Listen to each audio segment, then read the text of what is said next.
ভারত কিছুদিন আগে সফলভাবে পরীক্ষা করেছে একটি মিসাইল আকাশ এনজি।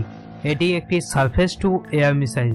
ভারত এখন দ্রুত উন্নয়নশীল দেশের থেকে উন্নত দেশের দিকে এগোচ্ছে, তাই পুরো বিশ্বের নজর এখন ভারতের ওপর। ভারত আরো শক্তিশালী হচ্ছে।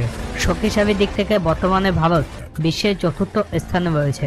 ভারত স্বদেশে তৈরি করেছে অ্যাডভান্স হাতিয়ার।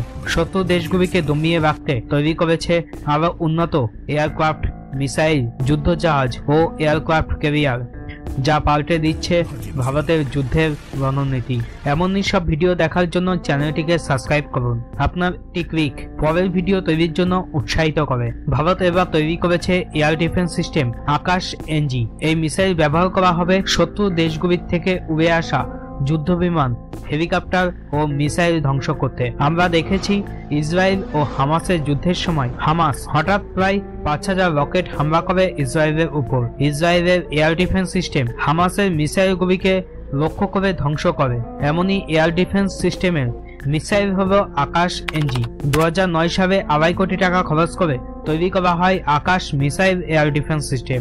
২০০৯ থেকে ইন্ডিয়ান এয়ারফোর্সে আকাশ মিসাইল ব্যবহার করা হচ্ছিল, যার রেঞ্জ ছিল ২৫ থেকে ৩০ কিলোমিটার এবং এটি ৬০ কেজি বিস্ফোরক পদার্থ নিয়ে যেতে সক্ষম ছিল, যা বর্তমানে ভারতীয় ডিফেন্সের কথা মাথায় রেখে ২০১৬ সালে এই মিসাইলের ক্ষমতা বৃদ্ধির জন্য প্রস্তাব করা হয়। এই মিসাইলটিতে ব্যবহার করা হয়েছে dual pulse solid rocket engine. এটি ৭০ থেকে ৮০ কিলোমিটার দূরে এবং ১৪ কিলোমিটার উচ্চতায় টার্গেটকে ধ্বংস করতে পারে। এয়ার ডিফেন্স সিস্টেম এতটাই অ্যাডভান্স যে ডিফেন্স সিস্টেমটি টার্গেটকে লক্ষ্য করার ১০ সেকেন্ডের মধ্যে ক্ষেপণাস্ত্র নিক্ষেপ করতে পারবে এবং ২০ সেকেন্ডের মধ্যে ৩টি ক্ষেপণাস্ত্র নিক্ষেপ করতে পারবে।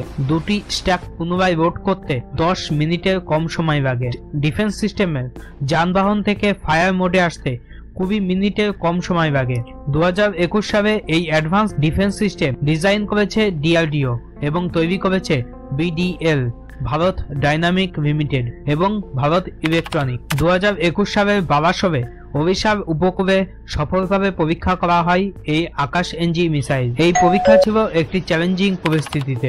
২০২২ সালের ২৬ এপ্রিল ডিআরডিও পোখরানে আবার আকাশ এনজি পরীক্ষা করে। এছাড়াও ডিআরডিও আবার ২০২৪ সালের ১২ জানুয়ারি খুব কম উচ্চতায় মানুষবিহীন লক্ষ্যবস্তুকে আঘাত করে আকাশ এনজি পরীক্ষা করে। এখন থেকে এটি ইন্ডিয়ান এয়ারফোর্সের ব্যবহারের জন্য প্রস্তুত।